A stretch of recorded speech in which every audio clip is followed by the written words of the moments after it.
मिले हैं बहुत दिल तो कसम खुशी था ये जवान पुट्टी थी अल्लाह पाक तो खुश रखे एक बंदे तो तार अल्लाह तक बख्त लावे मेरे दुआ में तेरे वास्ते अल्लाह पाक खुश रखे इस तरह साथ दे चैनल को जनाब सब्सक्राइब करो फॉलो करो और अस्सलाम वालेकुम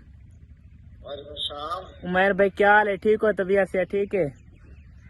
अस्सलाम वालेकुम व्यूअर मेरे जान दे टोटे टोटियो आज दा व्लॉग मजेदार जा शुरू करने क्योंकि आज दे व्लॉग विच काफी इन्फॉर्मेशन तो मैं करन वाला तुसा अपनी कमेंटी राय लाजमी दे के बनना है लव यू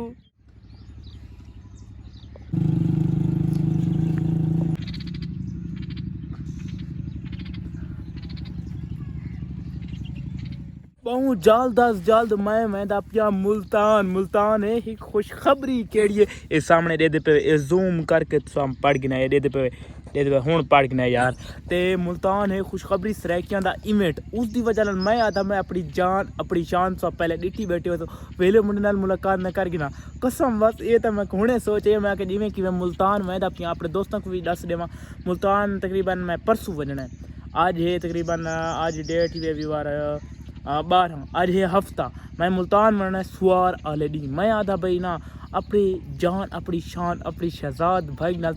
पहले शुरुआत इतने मुहब्बतन चेक की थी और कसम बस शहजाद भाई ने जितने मुहब्बतन भावे मिला नहीं मोदे घर ही तो थी था यार वही बड़ी गल है अल्लाह पाक को खुश रखे उमर भाई ने रबता थी ना खड़े आधा बिजी है मैं आके मैं आसा बिजी है या नहीं मैं आसा उनको मैं भाई यार सारे भिरा इन सारी जान इन असा थोड़ा बहुत लाडपन कर सकते हैं ना इंशाल्लाह बहुत जल्द से जल्द तुम कमेंट राय दे गिनो कि मैं शहजाद भाई ना मिला या ना मिला तो उत्थे भी काफ़ी सारे बड़े गुलकार आने वाले अजमल साजिद इवें समझ वाजिद अली बगदादी भी शायद आ सकते बड़े शायर आने वाले सरैकी दा पंजाबी जबान दे वखरे साइड ते लोग उस सरैकी जबान दे वखरे इंशाल्लाह मुहब्बत मंडा सु बहुत मज़ेदार व्लॉग है सामने ते देखो सारे इलाके दे विच गंदम पक चुकी है ये पे कितना प्यारा माहौल है ये पे यही वे सारे तो पहले सीन दिखाए यही जा रही वे कण जेडे ना वसल बनते ते इधर सामने रहते पे छोटे छोटे परिंदा दी चहचहाट वो जल्द मैं कैमरा ऑन करे ना मल वन अपने स्टूडियो च आके आज दा व्लॉग अस्सलाम वालेकुम दोस्तों क्या हाल चाल है ठीक हो तबीयत से ठीक है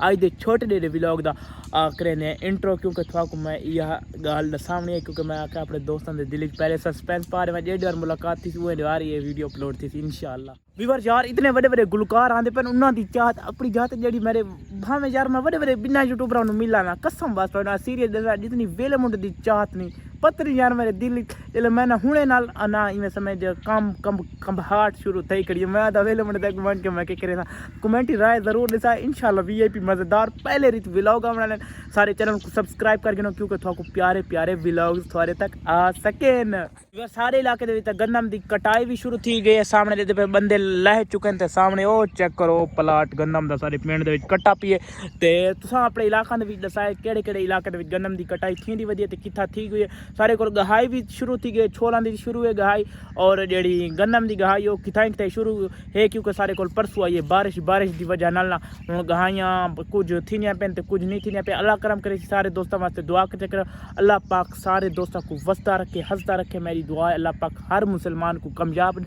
करे।